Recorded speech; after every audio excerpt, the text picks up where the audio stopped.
Saludos a todos. En esta ocasión vamos a hablar de tres temas importantes para el desarrollo del curso de mecánica tensorial, que son la convención suma, el delta de Kronecker y el símbolo de permutación. Estos tres conceptos son fundamentales porque de aquí en adelante nos vamos a apoyar en ellos con el fin de poder desarrollar la parte matemática de la mecánica tensorial. Entonces, lo primero que vamos a detallar es la convención suma. Para eso vamos a recordar que un vector B se puede expresar en como la suma de tres vectores unitarios, como lo habíamos visto en clase, ¿cierto? Entonces, está el E1, L2 y L3, que son los vectores unitarios correspondientes a cada dimensión. Recordemos que estos vectores son ortonormales, es decir, su norma es 1 y son ortogonales entre sí. Entonces, cualquier vector se puede escribir como la suma de sus componentes en la cantidad de dimensiones en la que se esté desarrollando ese vector. Ahora, ¿qué es lo que nos ayuda a hacer la convención suma?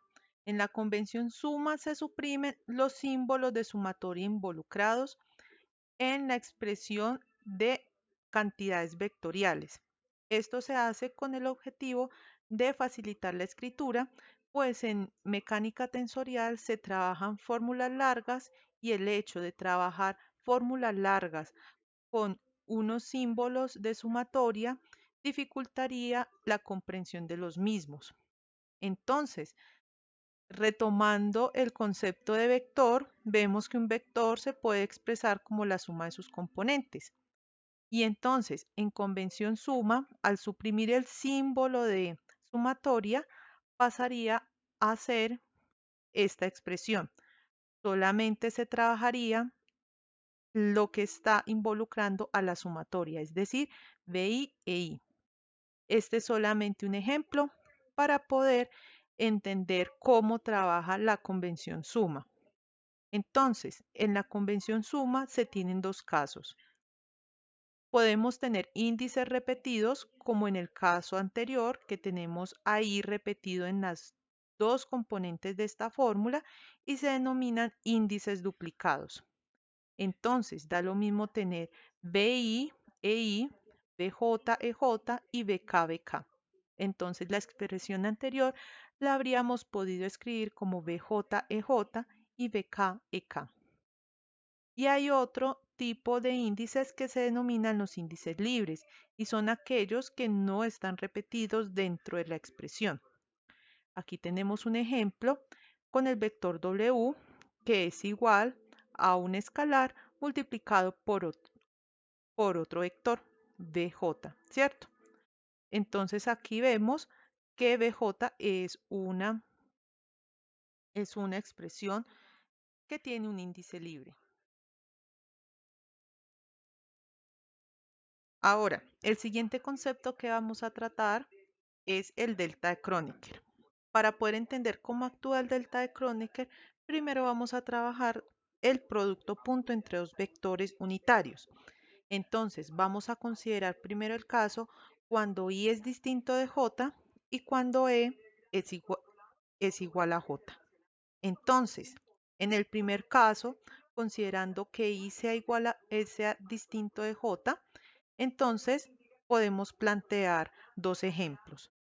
El ejemplo primero, en el que I representa la primera posición del 1 y J la posición del número 1 en la posición 2 en el segundo vector.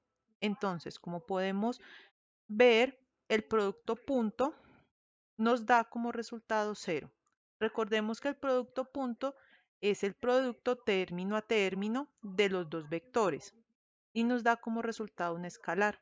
Entonces, en este caso, el producto punto entre el vector unitario EI y el vector unitario EJ nos da 0.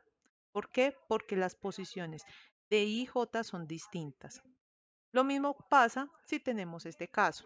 Si tenemos este caso, I se convierte en la segunda posición y J en la tercera posición en el segundo vector. Desarrollando el mismo procedimiento, tenemos que ese producto igualmente nos da 0. Y así podemos hacerlo de manera sucesiva, en el que las posiciones del 1 en los dos vectores sea diferente y siempre nos va a dar como resultado un 0. Entonces de aquí podemos deducir que el producto punto de dos vectores unitarios, cuando sus subíndices son diferentes, nos da igual a 0. Ahora, consideremos el caso en el que I sea igual a J. En el caso en el que I sea igual a J, tenemos estos resultados. Entonces, cuando I sea igual a 1, entonces tenemos que el producto punto entre esos dos vectores, al coincidir las posiciones del 1 en los dos vectores, entonces tenemos un producto de 1 por 1 y se suma con unos productos de 0. Entonces 1 más 0 nos da igual a 1. Lo mismo nos da en el caso cuando I sea igual a 2 y cuando I sea igual a 3.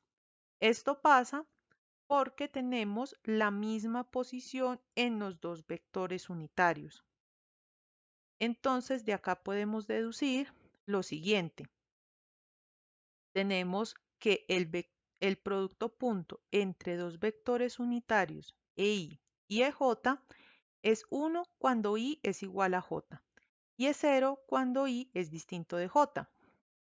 Entonces, teniendo esto en mente, podemos entrar a definir el delta de Kronecker. Entonces, el delta de Kronecker se define como este símbolo de delta sub IJ es igual a 1 si I es igual a J y a 0 en otro caso. Como podemos ver en estas formulaciones, los dos tienen las mismas formulaciones, tanto el producto punto como el delta de Kronecker. Entonces, de acá podemos deducir que delta de I sub J es igual al producto punto entre dos vectores unitarios EI y EJ. Entonces, teniendo en cuenta esto, vamos a desarrollar el caso cuando, cuando delta tiene los dos subíndices iguales. Entonces, vamos a aplicar el concepto de convención suma y entonces tenemos que el delta de II es igual. Recordemos que la convención suma lo único que hace es suprimirnos el símbolo de sumatoria. Entonces vamos a desarrollar esa sumatoria en las tres dimensiones que tenemos, porque estamos trabajando con la primera, la segunda y la tercera dimensión. Entonces tenemos que sumatoria desde I igual a 1 hasta 3 de delta II. Entonces tenemos que delta 1, 1 más delta 2, 2 más delta 3, 3. Entonces, como vimos anteriormente, si I es igual a J es 1. Y como podemos ver en este caso, I es igual a J tanto en el delta 1, 1, en el delta 2, 2, como en el delta 3, 3. Entonces, reemplazando esos valores, tenemos 1 más 1 más 1 y eso es igual a 3. Entonces, por último, para este concepto vamos a definir la propiedad de sustitución. En la propiedad de sustitución sucede lo siguiente. Entonces tenemos el producto de delta IJ por E sub J, ¿cierto? E sub J es el vector unitario. Entonces, desarrollando la convención suma alrededor del subíndice J, se tiene que es delta I1 E1 más delta I2 E2 más delta I3 E3. Entonces, ¿qué pasa en este caso? En este caso, tenemos que este delta IJ solamente será igual cuando I sea igual a J. Entonces, si tenemos que I es igual a 1, entonces solamente será válido el caso de delta I1 E1. Entonces este sería 1 y el resto serían 0. Si tenemos que J es igual a 2 y que I también sea igual a 2, entonces este primer término se vuelve 0, este segundo término se vuelve 1 por E2 y el tercer término se vuelve 0.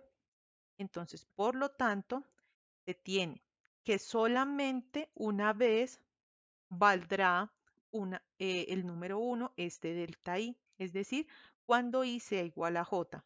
Entonces, cuando I sea igual a J, tenemos que J es igual a I, ¿cierto? Entonces, en el caso de epsilon sub J, tenemos que ella asume el índice I y entonces quedaría 1 por E1 y me quedaría E1. Por lo tanto, tenemos que el vector unitario que multiplica a delta IJ asume el subíndice no repetido y por lo tanto desaparece el subíndice que está repetido. Entonces, esto no solamente ocurre con vectores unitarios, también ocurre cuando estamos multiplicando al delta de Kronecker con otro tipo de vectores. Y ahora el último concepto que se va a trabajar en esta ocasión es el símbolo de permutación. En el símbolo de permutación, al igual que en el símbolo del delta de Kronecker, vamos a desarrollar primero una de las operaciones que se desarrollan entre dos vectores. Entonces, en esta ocasión vamos a trabajar el producto vectorial. Entonces, se tiene el conjunto de tres vectores unitarios. Tenemos los vectores E1, E2, E3. Y nosotros sabemos cuáles son las características de esos vectores, ¿cierto? Sabemos que son ortonormales. Entonces, teniendo eso en mente, vamos a empezar a aplicar el producto cruz, también como se conoce el producto vectorial, y aplicando la regla de la mano derecha. Entonces, al hacer esta operación, obtenemos estos casos. Sabemos que el producto cruz nos genera un tercer vector que es ortogonal a los otros dos. Y como E1 y E2 son ortogonales, entonces nos va a generar un tercer vector que también es ortogonal. Y aquí estamos aplicando la regla de la mano derecha, por lo tanto tiene el mismo signo de los otros dos. Lo mismo con E2 cruz E3 nos da el vector E1, pero cuando aplicamos el producto de otra manera, E3 cruz E2, nos va a dar el mismo vector E1, pero con el signo negativo. Esto también se puede desarrollar teniendo otros vectores, aplicando la regla de la mano derecha, y nos puede dar estos resultados. Ahora, ¿qué pasa si tenemos otras combinaciones? Por ejemplo, cuando tenemos el producto cruz entre el vector y el mismo. Como es un vector multiplicado en producto cruz consigo mismo, nos da igual a 0. Lo mismo en el caso de E2 cruz E2 y en E3 cruz E3. Entonces, teniendo esto en mente, podemos decir que podemos entrar a definir el símbolo de permutación o también denominado el símbolo de Levi-Cita de permutación, como lo pueden encontrar en otros libros. Entonces, este se define como un epsilon y jk es igual al 1 positivo si los valores numéricos son 1, 2, 3, 1, 2. Menos 1 si los valores numéricos son 3, 2, 1, 3. 2 y 0 en otro caso. Ya vamos a ver cómo eso se desarrolla. Entonces, en este caso se tiene que, tenemos E1, 2, 3, ¿cierto? Como esto sigue la combinación 1, 2, 3, entonces es igual a 1. Y esto es igual a E3, 1, 2. Este está dentro de la combinación E3, 1, 2 y va a ser igual a 1. Y tenemos epsilon 2, 3, 1, 2, 3, 1 y eso también va a ser igual a 1. Entonces estos tres valores van a ser iguales a 1. En el caso de 3, 2, 1, tenemos que ese 3, 2, 1 sigue la combinación, no la primera, porque podemos ver que en ninguno de estos pasos está, pero sí está en la segunda. E3, 2, 1 es igual a E2, 1, 3, 2, 1, 3 y E1, 3, 2. 1, 3, 2. ¿Y esto a qué va a ser igual? Va a ser igual a menos 1 porque ya tiene las combinaciones no del primero, sino del segundo renglón. Ahora vamos a ver un tercer caso. Tenemos E2, 2, 3. Como podemos ver, esta combinación 2, 2, 3 no encaja en ninguno de estas otras dos combinaciones. Y esto es igual a E3, 1, 1, tampoco encaja en ninguna de estas dos combinaciones y que es igual a E2, 2, 1. Y tampoco encaja en ninguna de las dos combinaciones que tienen un valor numérico de más o menos 1. Entonces, como no encajan en ninguno de estos dos casos, entonces decimos que eso es igual a 0. Ahora, una regla que nos ayuda a aprendernos cómo trabaja el símbolo de permutación es construir un triángulo. Y cuando circula en el sentido de las manecillas del reloj, nuestra numeración nos va a dar un valor de más 1, perdón. Y cuando trabaja en el sentido contrario de las manecillas del reloj, nos va a dar una combinación de menos 1. Si no cumple ninguna de estas dos combinaciones, nos va a dar un valor de 0.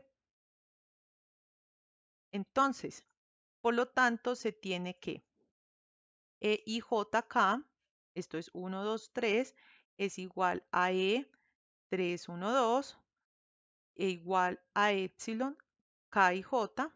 Y esto también va a ser igual a multiplicar por menos 1 K, la combinación KJI y KJ y JIK. Y el producto vectorial, por lo tanto, lo podemos reescribir así.